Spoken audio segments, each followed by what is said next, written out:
Welcome back to Recreational Garage. In this video, we're moving up to the front here. I have these Team Z caster camber plates that are meant for a Fox body, and we have to drill some holes in the top of the shock towers here to make them work. I did already close the hood and make sure that there's plenty of clearance, so these things are totally going to work.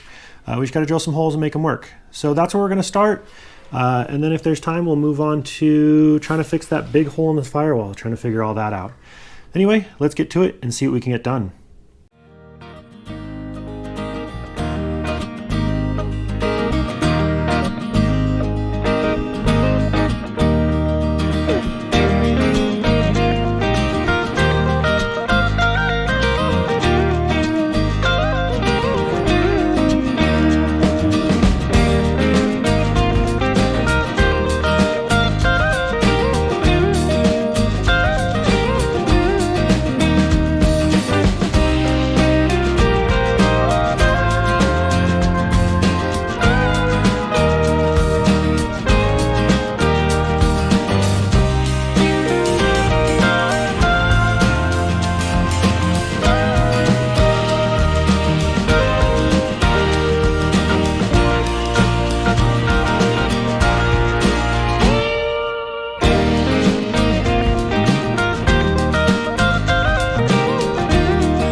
I just wanted to stop real quick and show that there is tons of room up here.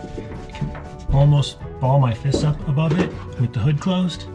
So this thing is going to work awesome. Anyway, let's keep going.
All right, quick interruption in the time lapse.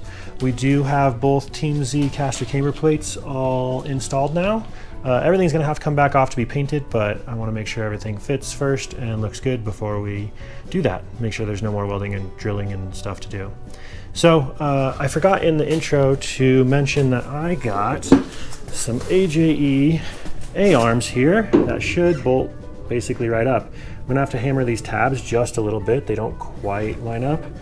One thing I will say about this AJE stuff is the hardware that it comes with is just not very good. If you buy this AJE stuff, I would plan on getting new hardware for everything. I'll use their hardware for mocking up, but I'm gonna end up replacing it with better stuff. Anyway, we'll keep going, see what we can get done.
All right, well, the AJE control arms did not work. Their ball joint is wrong for the spindle that for the factory Fox Body SM95 spindle. So everybody on the Facebook pages says to order the Racecraft arms. So I've got a set of the Racecraft 11.5-inch arms coming now. So after I found the AJE arms weren't going to work, I took the Camber and steering rack out so that I could start looking at the firewall here. It's just a little easier to get in there without those in place. I spent a lot of time just measuring, figuring out what I'm going to do here, and I've got a game plan to go forward. This week we still made good progress, got the caster camber plates all installed, and I can cross the shock towers off the list of things left to do. So we'll wait for those new arms to come in, and in the meantime we'll work on the firewall and pedals for this car. We'll just keep pushing forward. Anyway, thanks for watching, and we'll see you next time.